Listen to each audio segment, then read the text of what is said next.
Hello again. This is Pastor Tim coming to you from Bend and Lomita United Methodist Churches in Central Texas, small churches with a big heart.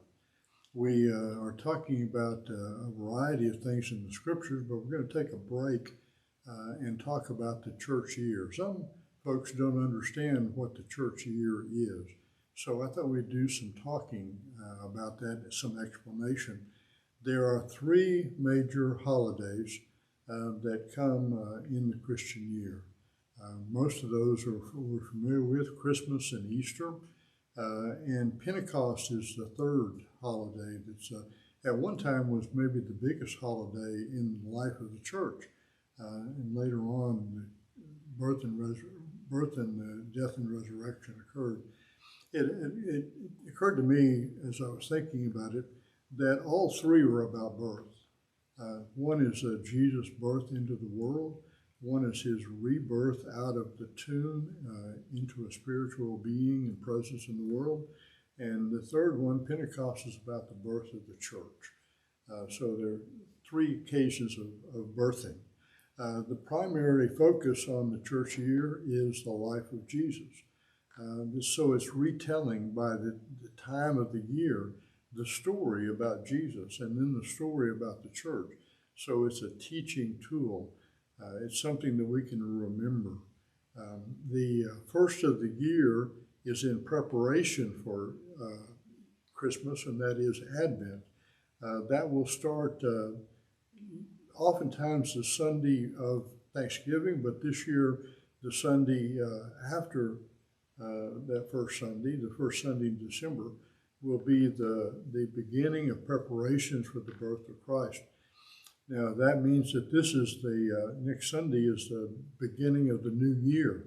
So you can go around telling people Happy New Year if you'd like, and then they'll have to ask you for an explanation. But you're the only one who got it right, because that's the church's year, not the culture's year. We began by remembering how Jesus, the last Sunday at the end of the year is about Christ the King, Christ coming as in the kingship, in spite of all appearances that Jesus is still in charge of the universe. And then we began moving towards Christmas. We began talking about the end of time and the second coming of Jesus, so that we can see some of the urgency, some of the expectations of a Messiah who would be coming, which was what the Jewish people expected at Christmas. But the biggest part of the Christmas story is the actual birth of Christ, the incarnation of God. God came among us, took on flesh, and walked among us so that we could see what forgiveness, what love looked like, that we can see what it meant to be in tune with God, so that we would no longer ask, what does God think? We just look at Jesus. And we don't ask what God would do, we look at Jesus. So the incarnation, the enfleshment of Jesus into the world is central to the Christian faith.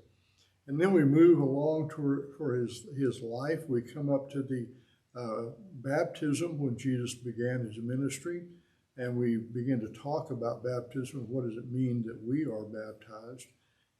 That it's important, and it's important to Jesus. And then we begin Lent. Lent is a sign of receiving the preparation for Easter. We talk about discipleship and what Jesus taught, about what he wants for us. And then we move up to the peak of the gospel. Most of the gospels are they talk about a lot of things, but the primary thing, the biggest section of the gospels, is about the death and resurrection. So what difference does it make to us that Jesus, the incarnation of love, was willing to give up everything in order to present that love and forgiveness to us? So the death and then the resurrection of new life, that death does not have the final word, that the worst thing is never the last thing with God, and that Jesus is with us all the time, and for that empowerment and that teaching. Then we talk about the resurrected Christ and the appearances after that. We come to Pentecost shortly after that Easter season, and it's the birth of the church. It's the coming of the Holy Spirit on the church, and the church became the church. All these disciples who were weak and oftentimes got it wrong, they got sidetracked. They were empowered by the Holy Spirit to become what the church would be.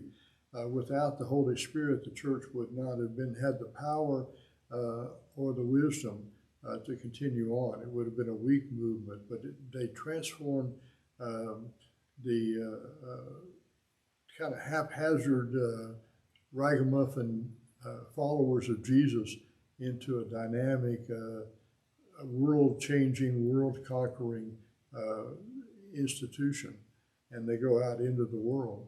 And so then they have ordinary time, which is from Pentecost on up to Advent. We come back again for the church year. So the church year teaches us something about who we are and about who Jesus is, and about what God would require of us, would ask of us to be in tune with the universe. God knows how the universe runs, and so that's the best thing to do. When you have something broken, you don't call a plumber. If you have a TV broken, you don't call a plumber. You call the people who made the TV. And so that's what we're doing when we call the Creator and find out how life is supposed to be kept, and how, when it's broken, how it's to be fixed. So that's the purpose of the church year, is a teaching tool to remember the life, death, and resurrection of Jesus Christ and the rise of the church. Hope that's helpful for the church year. Maybe you might want to look deeper into in following that church year. So we'll see you next time.